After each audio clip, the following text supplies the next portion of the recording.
వార్తలకు స్వాగతం. నేను శ్రీచంద్ర. ముందుగా వార్తల్లోని ముఖ్యాంశాలు చూద్దాం. గానగంధర్వుడు ఎస్పీ బాలసుబ్రహ్మణ్యం కన్నుమూత. చెన్నైలో తమిళనాడు ప్రభుత్వ లాంఛనాలతో రేపు అంత్యక్రియలు. ఎస్పీ బాలు మృతికి సంతాపం తెలిపిన రాష్ట్రపతి, ఉపరాష్ట్రపతి, ప్రధాని, పలువురు ప్రముఖులు. సంగీత ప్రపంచం గొప్ప గాయకుడిని కోల్పోయిందని నివాళి.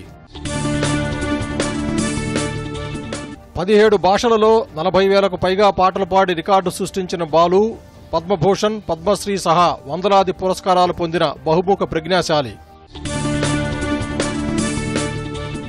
బీహార్ ఎన్నికల షెడ్యూల్ విడుదల. 3 విడతలుగా పోలింగ్. నవంబర్ 10న ఓట్ల లెక్కింపు.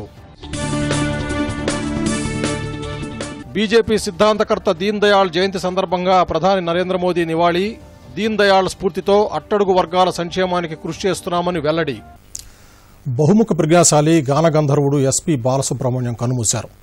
ఆయన వయస్సు 74 సంవత్సరాలు.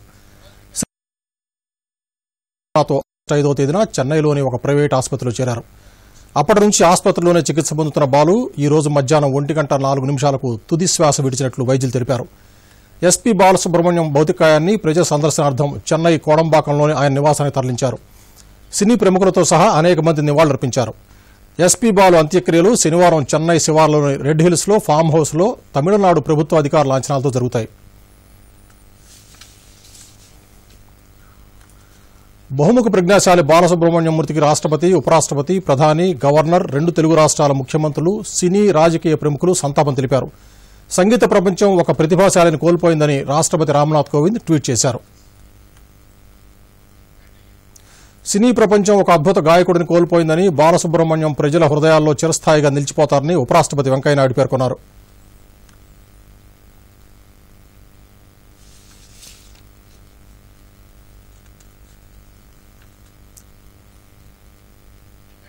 దేశ సాంస్కృతిక రంగంలో బాలసుబ్రహ్మణ్యం మృతి తీరని లోటని ప్రధానమంత్రి నరేంద్ర మోదీ ట్విట్టర్లో పేర్కొన్నారు. బాలు స్వరం దశాబ్దాలకు పైగా ఇంటింటా అలరించిందని పేర్కొన్నారు.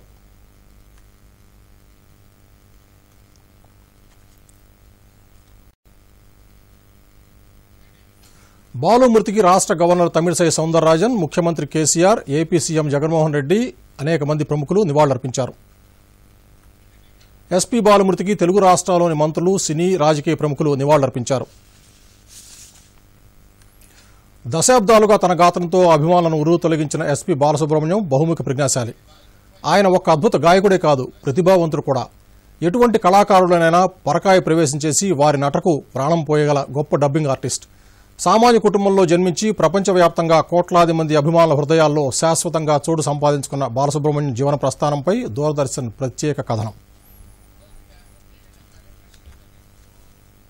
బాలు అని సంగీత అభిమానులు ఆప్యాయంగా పిలుచుకునే శ్రీపతి పండితారాజ్యుల బాలసుబ్రహ్మణ్యం 1946 జూన్ 4న నెల్లూరు జిల్లా కోనేటమ్మపేట గ్రామంలో జన్మించారు. తల్లి పేరు శకుంతలమ్మ, తండ్రి పేరు సాంబమూర్తి. తండ్రి హరికథ భాగవతార్ కావటంతో బాలుకి చిన్నప్పటి నుండి సంగీతం పట్ల ఆసక్తి కలిగింది. ఎవరి దగ్గర సంగీతం నేర్చుకోకపోయినా రాగతాల జ్ఞానం, సంగీత పరిజ్ఞానం బాలుకి పుష్కలంగా ఉండేవి. పాఠశాల, హైస్కూల్ విద్యను నగరి శ్రీకాళహస్తిలోనూ, పియూసీని తిరుపతిలో చదువుకునే సమయంలో బాలు రంగస్థలంపై తన పాటలు, నటనతో అందరినీ మెప్పించేవాడు. ఆ తర్వాత మద్రాసులో చదువుకునే రోజుల్లో బాలు ఒక లలిత సంగీత పోటీలో పాల్గొనటం, ఆయన పాటను ప్రముఖ సంగీత దర్శకుడు కోదండపాణి కాకతాళీయంగా వినటం బాలు జీవితాన్ని మార్చివేసింది. బాలు గాత్రం పట్ల ముగ్ధులైన కోదండపాణి మొట్టమొదటిసారిగా శ్రీ శ్రీ శ్రీ మర్యాద రామన్న చిత్రంలో పాడేందుకు అవకాశమిచ్చారు. 1967లో విడుదలైన ఈ చిత్రం ద్వారా బాలు సినీ సంగీత ప్రపంచానికి పరిచయం అయ్యారు. ఆయన గాత్రానికి సంగీత ప్రియులు పరవశించారు. దీంతో బాలు పాటల ప్రస్థానం 100, 1000 దాటింది. వివిధ భాషల్లో ఆయన 40,000కు పైగా పాటలు పాడి గిన్నిస్ బుక్ ఆఫ్ వరల్డ్ రికార్డ్స్లో స్థానం సంపాదించారు.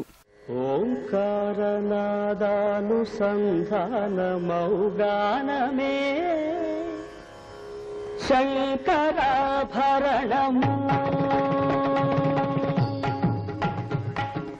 ఓంకారనాదానుసంధానమౌగానమే శంకరాభరణము, శంకరాభరణము.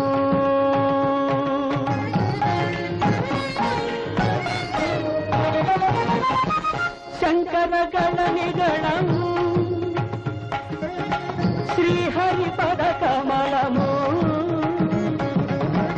శంకరగణనిగణము శ్రీహరిపద కమలము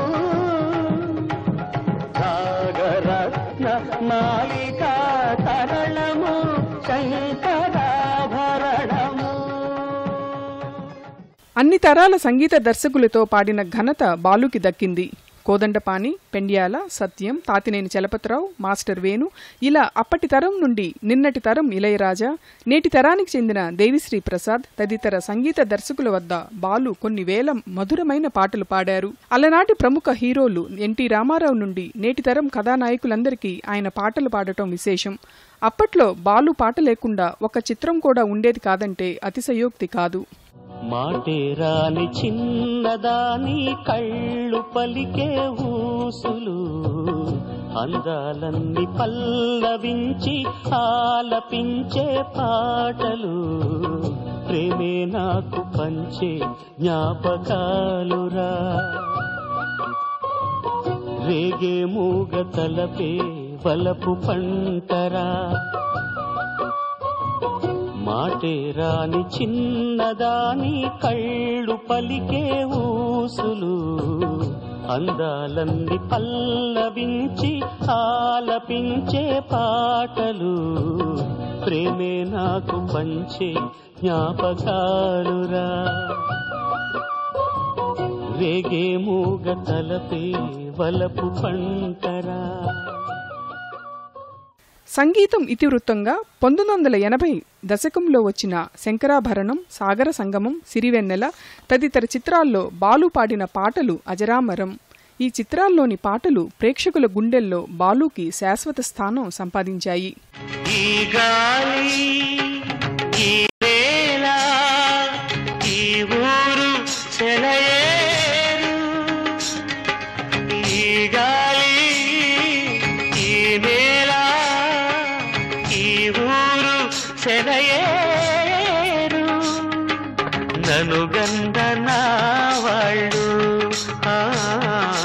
నా కళ్ళ లోగిళ్ళు నన్ను గందనా వాళ్ళు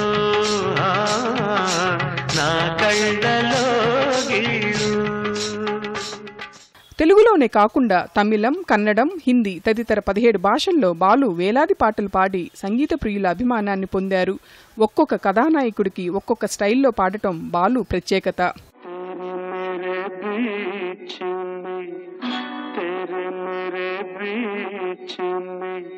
कैसा है ये बंधन अनजाना कैसा है ये बंधन अनजाना मैंने नहीं जाना तूने नहीं जाना. గాయకుడిగా ఎన్నో మధురమైన పాటలు పాడుతూ బాలు ప్రముఖ కథానాయకులకు డబ్బింగ్ చెప్పేవారు. తెలుగులో మన్మథలీల చిత్రంతో కమలాసన్కు డబ్బింగ్ చెప్పడంతో బాలు డబ్బింగ్ కళాకారుడిగా తన ప్రస్థానాన్ని ప్రారంభించారు. కమలాసన్తో పాటు రజనీకాంత్ నుండి బాలీవుడ్ హీరోలకు కూడా బాలు తన స్వరాన్ని అందించారు. గాంధీ చిత్రంలో కింగ్ బెన్స్లేకి కూడా బాలునే డబ్బింగ్ చెప్పడం విశేషం. చిన్నప్పుడు రంగస్థలంపై ఎన్నో నాటకాల్లో విభిన్న పాత్రలు వేసిన బాలు ఆ తర్వాత సినిమాల్లో కూడా నటించి ప్రేక్షకులను మెప్పించారు. ఇటీవల వచ్చిన మిథునం చిత్రంలో బాలు నటన చూసి ప్రేక్షకులు ఆయనకు నీరాజనం పలికారు. ఆవకాయ మన అందరిది గోంగూర పచ్చడి మనదేలే ఆవకాయ మన అందరిది గోంగూర పచ్చడి మనదేలే ఎందుకు పిజ్జాలెందుకు బర్గర్లెందుకు పాస్తాలింకెందుకులే ఎందుకు పిజ్జాలెందుకు బర్గర్లెందుకు పాస్తాలింకెందుకులే ఆవకాయ మన అందరిది గోంగూర పచ్చడి మనదేలే. టెలివిజన్లో వచ్చిన పాడుతా తీయగా కార్యక్రమం ద్వారా ఎంతో మంది యువ గాయకులను సంగీత ప్రపంచానికి పరిచయం చేసిన ఘనత బాలుకు దక్కుతుంది. ఈ కార్యక్రమం ద్వారా యువ గాయకుల ప్రతిభకు పదును పెట్టి వారు సంగీత ప్రపంచంలో రాణించేందుకు బాలు కృషి చేశారు. బాలు ప్రతిభను గుర్తించి అవార్డులు ఆయన వెంట నడిచాయి. దేశ అత్యున్నత పౌర పురస్కారాలు పద్మశ్రీ, పద్మభూషణ్ సహా అనేక అవార్డులు పొందారు. తనను సినీ సంగీత ప్రపంచానికి పరిచయం చేసిన కోదండపాణి లేకపోతే తాను లేనని వినమ్రంగా చెప్పుకునే ఎస్పీ బాలసుబ్రహ్మణ్యం అనారోగ్యంతో అందరి నుండి సెలవు తీసుకున్నారు. కానీ ఆయన స్వరం ప్రజల హృదయాల్లో ఎప్పటికీ మారుమోగుతూనే ఉంటుంది.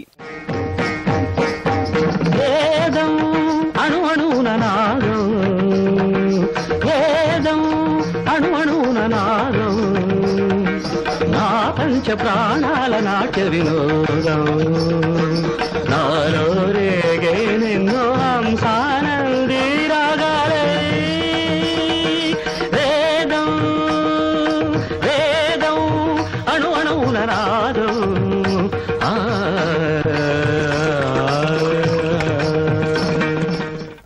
కవీశ్వరా నాస్తి తేషాం యశః కాయే జరామరణజం భయం నాస్తి జరామరణజం భయం నాస్తి జరామరణజం భయం. Bureau report, Doordarshan news. Bihar శాసనసభ ఎన్నికల షెడ్యూల్ విడుదలైంది. బీహార్లోని 243 అసెంబ్లీ స్థానాలకు 3 విడతలుగా ఎన్నికలు నిర్వహిస్తున్నట్లు ప్రధాన ఎన్నికల కమిషనర్ సునీల్ అరోరా తెలిపారు. 243 అసెంబ్లీ స్థానాల్లో 38 స్థానాలు ఎస్సీ, ఎస్టీ వర్గాలు కేటాయించినట్టు తెలిపారు. అక్టోబర్ 28వ తేదీన తొలి దశ, నవంబర్ 3న రెండవ దశ, నవంబర్ 7వ తేదీన మూడవ దశ ఎన్నికలు నిర్వహిస్తారు. నవంబర్ 10న ఓట్ల లెక్కింపు జరుగుతుంది. ఎన్నికల ప్రకటన వెలువడటంతో బీహార్లోని 243 అసెంబ్లీ నియోజకవర్గాల్లో ప్రవర్తనా నియమావళి అమల్లోకి వచ్చింది. తొలి దశలో 71 అసెంబ్లీ స్థానాలకు, రెండవ దశలో 94 స్థానాలకు, మూడవ దశలో 75 స్థానాలకు ఎన్నికలు జరుగుతాయి. సుమారు 7 కోట్ల మందికి పైగా ఓటర్లు తమ ప్రతినిధులను ఎన్నుకుంటారు. కోవిడ్ నిబంధనల మేరకు ఎన్నికలు నిర్వహిస్తున్నట్లు సునీల్ అరోరా చెప్పారు. ప్రతి 1000 మంది ఓటర్లకు ఒక పోలింగ్ కేంద్రాన్ని ఏర్పాటు చేస్తామన్నారు. పోలింగ్ కేంద్రాల వద్ద శానిటైజర్లు, హ్యాండ్ వాష్ వ్యవస్థను ఏర్పాటు చేస్తామన్నారు. ఈవీఎంల ద్వారా జరిగే ఓటు హక్కును వినియోగించుకోవడానికి ప్రతి వ్యక్తికి ప్రత్యేకంగా హ్యాండ్ గ్లౌజెస్ అందజేస్తామన్నారు. కాగా ఒక లోక్సభ, వివిధ రాష్ట్రాల్లోని 64 అసెంబ్లీ స్థానాలకు కూడా ఉప ఎన్నికలు జరుపుతామని ప్రధాన ఎన్నికల అధికారి సునీల్ అరోరా తెలిపారు. Date of poll 3rd November. Shall I go to third phase? Issue of notification 13th October. Last date of nomination 20th October. 20 October. Scrutiny of nomination 21 October. 21st October. Last date of withdrawal of candidature 23rd October. 23 October. Date of poll 7th November. 7th November. Counting of votes 10th November. BJP సిద్ధాంతకర్త పండిట్ దీన్ దయాళ్ ఉపాధ్యాయ జయంతి సందర్భంగా party శ్రేణులు ఘనంగా నివాళులర్పించారు. ఢిల్లీలోని BJP కార్యాలయంలో జరిగిన కార్యక్రమంలో బీజేపీ జాతీయ అధ్యక్షుడు జేపీ నడ్డా, రక్షణ మంత్రి రాజ్నాథ్ సింగ్ తదితరులు దీన్ దయాళ్ చిత్రపటానికి పూలమాలలు వేసి నివాళులర్పించారు. ఈ సందర్భంగా వీడియో కాన్ఫరెన్స్ ద్వారా పార్టీ శ్రేణులను ఉద్దేశించి ప్రధాని నరేంద్ర మోదీ మాట్లాడుతూ దీన్ దయాళ్ ఉపాధ్యాయ దేశ రాజకీయ, సామాజిక జీవనంపై ప్రభావం చూపారని చెప్పారు. సమాజంలోని అట్టడుగు వర్గాలకు, కింది స్థాయి ప్రజలకు కూడా పాలనా ఫలితాలు అందాలని సూచించేవారని ప్రధాని అన్నారు.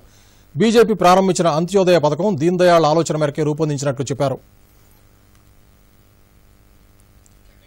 పార్లమెంట్ ఆమోదించిన వ్యవసాయ బిల్లులు రైతులకు మేలు చేస్తాయని ప్రధాని అన్నారు. దీనిపై ప్రతిపక్షాలు రైతాంగాన్ని తప్పుదోవ పట్టిస్తున్నాయని విమర్శించారు. రైతులకు కనీస మద్దతు ధర చెల్లిస్తామని హామీ ఇచ్చారు. రైతుల ఇబ్బందులను దృష్టిలో పెట్టుకుని వారి ఖాతాల్లోకి నేరుగా ₹1,00,000 కోట్ల జమ చేయడం జరిగిందని చెప్పారు. కార్మికుల సంక్షేమం కోసం కాలం చెల్లిన చట్టాలను సవరించడంతో పాటు అనేక కొత్త పథకాలు ప్రారంభించినట్టు తెలిపారు.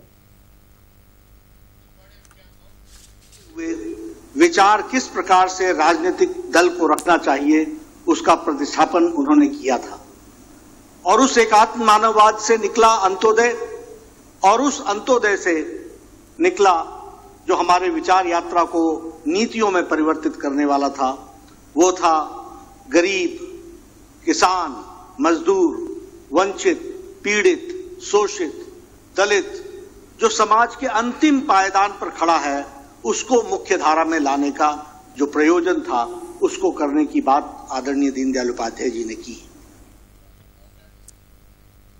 ఈ రోజు పండిట్ దీన్ దయాళ్ ఉపాధ్యాయ 98వ జయంతి. ఆయన గౌరవార్థం సెప్టెంబర్ 25ను అంత్యోదయ దివస్గా 2014లో కేంద్ర ప్రభుత్వం ప్రకటించింది. గ్రామీణ యువతలో వృత్తి నైపుణ్యాన్ని పెంపొందించేందుకు కేంద్ర గ్రామీణాభివృద్ధి మంత్రిత్వ శాఖ ఇదే రోజు దీన్ దయాళ్ ఉపాధ్యాయ గ్రామీణ కౌశల్ యోజన కార్యక్రమాన్ని ప్రారంభించింది. దీన్ దయాళ్ గ్రామీణ కౌశల్య యోజన కార్యక్రమంలో భాగస్వాములైన వారు ఔత్సాహిక లబ్దిదారులతో కేంద్ర గ్రామీణాభివృద్ధి వ్యవసాయ శాఖ మంత్రి నరేంద్ర సింగ్ తోమర్ కౌశల్ సే కల్ బదలేంగే కార్యక్రమాన్ని వీడియో కాన్ఫరెన్స్ నిర్వహించారు. కేంద్ర ప్రభుత్వం ప్రవేశపెట్టిన ఈ పథకం ద్వారా శిక్షణ ఇవ్వడమే కాకుండా ప్లేస్మెంట్స్ కూడా చూపిస్తూ ఉండడంతో కార్యక్రమానికి మంచి డిమాండ్ ఉంది. ఈ పథకం కింద శిక్షణ పొందిన పేద గ్రామీణ యువతీ యువకులు అంతర్జాతీయ స్థాయిలో అవకాశాలను అందిపుచ్చుకుంటున్నారు. ప్రతి చివరి వ్యక్తి లాభపడాలనేది అంత్యోదయ మిషన్ ముఖ్యోద్దేశం. హైదరాబాద్ ప్రజలు ఎంతో ఆసక్తిగా ఎదురుచూస్తున్న దుర్గం చెరువు కేబుల్ బ్రిడ్జ్ అందుబాటులోకి వచ్చింది. కేంద్ర హోంశాఖ సహాయ మంత్రి కిషన్ రెడ్డి, రాష్ట్ర మున్సిపల్ శాఖ మంత్రి కేటీఆర్ ఈ వంతెన ప్రారంభించారు. రాష్ట్ర మంత్రులు తలసాని శ్రీనివాస్ యాదవ్, సబితా ఇంద్రారెడ్డి, శ్రీనివాస్ గౌడ్, హైదరాబాద్ నగర మేయర్ బొంతు రామ్మోహన్ తదితరులు ఈ కార్యక్రమంలో పాల్గొన్నారు. దుర్గం చెరువు కేబుల్ బ్రిడ్జ్ పర్యాటక ఆకర్షణగా మారుతుంది. స్ట్రాటజిక్ రోడ్ డెవలప్మెంట్ ప్రోగ్రాంలో భాగంగా జూబ్లీహిల్స్లోని దుర్గం చెరువు మీద పిల్లర్లు లేకుండా ఈ బ్రిడ్జి నిర్మించారు. 180 కోట్ల రూపాయల వ్యయంతో 238 మీటర్ల పొడవున్న ఈ బ్రిడ్జి నిర్మించారు. ఈ కేబుల్ బ్రిడ్జిని రంగురంగుల విద్యుత్ దీపాలతో అలంకరించడంతో రాత్రిపూట చెరువులో ప్రతిబింబిస్తూ చూపర్లను ఆకర్షిస్తుంది. విద్యుదీకరణ కోసమే దాదాపు 9 కోట్లు ఖర్చు చేశారు. వివిధ సందర్భాలకు అనుగుణంగా లైటింగ్ మారేలా 25 థీమ్స్ ఏర్పాటు చేశారు. రాష్ట్ర శాసనమండలిలో నిజామాబాద్ స్థానిక సంస్థల ఎమ్మెల్సీ స్థానానికి కేంద్ర ఎన్నికల సంఘం ఎన్నికల షెడ్యూల్ ప్రకటించింది. ఈ ఎమ్మెల్సీ స్థానానికి అక్టోబర్ 9న పోలింగ్ నిర్వహిస్తారు. 12న ఫలితాలు ప్రకటిస్తారు. Sitting member R Bhupathi Reddy అనర్హత వేటుకు గురవడంతో ఈ స్థానానికి తిరిగి ఎన్నికలు నిర్వహిస్తున్నారు. ఎన్నికల షెడ్యూల్ వెలువడటంతో నిజామాబాద్ ఎమ్మెల్సీ స్థానం పరిధిలో ఎన్నికల నియమావళి వెంటనే అమల్లోకి వచ్చిందని ఎన్నికల సంఘం అధికారులు తెలిపారు. వైద్య విద్యను నియంత్రించడానికి కొత్త సంస్థ నేషనల్ మెడికల్ కమిషన్ పనిచేయడం ప్రారంభించింది. భారతీయ వైద్య మండలి ఐఎంసీ స్థానంలో నేషనల్ మెడికల్ కమిషన్ విధులు నిర్వహిస్తుంది.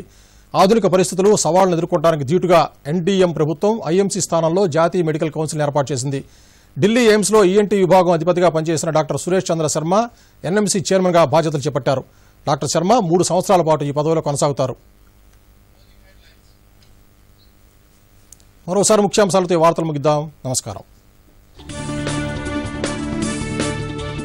గానగంధర్వుడు ఎస్పీ బాలసుబ్రహ్మణ్యం కన్నుమూత. చెన్నైలో తమిళనాడు ప్రభుత్వ లాంఛనాలతో రేపు అంత్యక్రియలు. ఎస్పీ బాలు మృతికి సంతాపం తెలిపిన రాష్ట్రపతి, ఉపరాష్ట్రపతి, ప్రధాని, పలువురు ప్రముఖులు. సంగీత ప్రపంచం గొప్ప గాయకుడిని కోల్పోయిందని నివాళి. 17 భాషలలో 40,000కు పైగా పాటలు పాడి రికార్డు సృష్టించిన బాలు పద్మభూషణ్, పద్మశ్రీ సహా వందలాది పురస్కారాలు పొందిన బహుముఖ ప్రజ్ఞాశాలి. బీహార్ ఎన్నికల షెడ్యూల్ విడుదల. 3 విడతలుగా పోలింగ్. నవంబర్ 10న ఓట్ల లెక్కింపు. బీజేపీ సిద్ధాంతకర్త దీన్ దయాళ్ జయంతి సందర్భంగా ప్రధాని నరేంద్ర మోదీ నివాళి. దీన్ దయాళ్ స్ఫూర్తితో అట్టడుగు వర్గాల సంక్షేమానికి కృషి చేస్తున్నామని వెల్లడి.